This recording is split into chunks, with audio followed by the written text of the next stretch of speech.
उद्धव बाळासाहेब ठाकरे गटाची शिवसेनेची आज भल्ली मोठी रॅली अचलपुरात काढल्याच्या या ठिकाणचं वातावरण एकदम भगवामय होऊन गेलं। आता लोक तुम्ही पाहिले असाल की उमेदवार पती असणारे लोकच कॅमेराच्या पुढे येऊन त्यांना आपल्या जण म्हणजे त्याच्या प्रतिक्रिया दिल्या। आता लोक मी ताईच्याच म्हणजे सौभाग्यवती राधिका ताईच्याच प्रतिक्रिया घेतल्या। पहिल्यांदा अरुण भाऊ माफेमोर आल्यात। अरुण भाऊ, ज्या पद्धतीनं तुम्ही प्रचाराला पहिल्या दिवसापासून निघाले, काय काय कोणते कोणते लोक भेटले, काय काय प्रकारची त्याला तुमची गुण अपेक्षा आहे?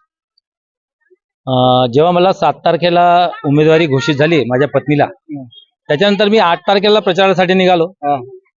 तर माझी ओळख अचलपूरमध्ये होती, पण मीच अरुण घोटकर आहे हे बऱ्याचशा लोकांना माहित नव्हतं। पण जसा जसा माझा प्रसार हा ताकदीने होत गेला, तो लोकांना माझी ओळख जी आहे ती पटत गेली।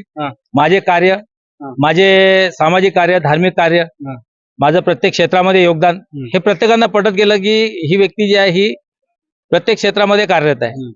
आणि त्यानंतर आम्ही प्रचारामध्ये बरीच अशी उडी घेतली आणि ती उडी घेत घेत घेत आज आम्ही शिखरावर येऊन पोहोचलेलो आहोत। बरं, ज्या पद्धतीनं तुम्ही पाहिलं की दोन शिवसेनेचे गट आहेत, एक उद्धव बाळासाहेब ठाकरे गटांचा म्हणजे साहेबाचा जो गट आहे तो भावनेचा गट आहे। जुने शिवसैनिक भेटले असतील, लय मोठी नाराजगी आणि लय मोठा त्याचा उत्साह वाढला असेल ज्या टाइमला तुमच्यासारख्या माणसाला शिवसेनेने तिकीट दिलं। अगदी बरोबर आहे।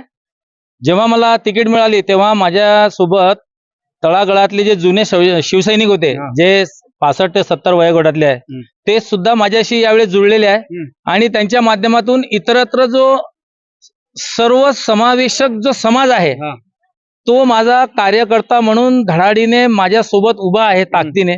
आणि म्हणून मी त्यांच्या सोबत इथपर्यंत आज मजल मारलेली आहे। त्या सर्वांचे मी आभार मानतो की त्यांनी मला इथपर्यंत पोहोचवण्यामध्ये खूप मोठं त्यांनी मला योगदान दिलेलं आहे। आता एक महत्वपूर्ण प्रश्न आहे। राजकारण म्हटलं तर एकामेकाच्या निरा कानकोया चालूच असतात ना, गैरसमज परसवून चालू असतात।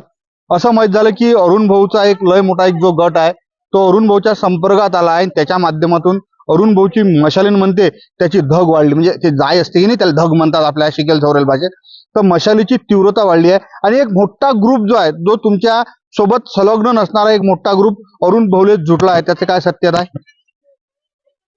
याच्यामध्ये 100% सत्यता आहे। पण या ज्या सर्व गोष्टी आहेत या तुम्हाला 2 तारखेला जेव्हा मतदान होईल त्या दिवशी तुम्हाला माहित पडेल की कोण कोण लोक जुडलेले आहेत आणि किती किती लोक यामध्ये सहभागी आहेत आमच्यासोबत। अशा पद्धतीचे आज अरुण भाऊ होते सोबत। आता आणखीन सौभाग्यवती राधिका ताई आहेत। राधिका ताई आजची रॅली पाहिली, वज्जरच मोठी रॅली काढली, काय म्हणते महिलाचा उत्साह आणि महिलांसोबत चर्चा करताना काय काय बोलल्या महिला आज तुमच्यासोबत? जय महाराष्ट्र। आई जगदंबेच्या कृपेने सगळ्या महिला शक्ती गट माझ्या मागे आहे, त्याच्यामुळे त्यांचा खूप मोठा प्रतिसाद मला मिळत आहे।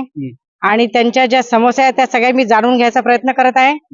आणि त्या सगळ्या सोबत असल्यामुळे मशाल येणार हे नक्की आहे। 100% हेच होणार, मशाल येणार। आणि आता उद्या मतदान होईलच तर तेव्हा तुम्हाला माहीतच पडेल। परवा 3 तारखेला आम्ही फटाके घेऊन तयारच आहोत। धन्यवाद। 3 तारीखला आम्ही फटाके घेऊन तयारच आहोत। ज्या पद्धतीनं अरुण भाऊ जो प्रश्न होता की एक मोठा गट, त्याच्यावर अरुण भाऊचं उत्तर एकदम सूचक आहे। राजकारण जर म्हटलं भाऊ, अरे बापरे आता काही मग काही, त्याच्यानं राजकारणाचं काहीच खरं नाही अशी जुनी म्हण आहे। तर त्या पद्धतीचं आजचं वातावरण शिवसेनेने काढली अतिभव्य रॅली अचलपुरात लय मोठा जलवा करून गेली आहे। विशेष म्हणजे सकाळ आता मतदान आहे, त्या मतदानात कोणाले वोटिंग कोण्या पद्धतीचं होते हा येणारा काळ सांगेल। पण राजो बापा काय मजा येऊन आली हो अचलपूरच्या निवडणुकीत, काय सांगू तुम्हाला।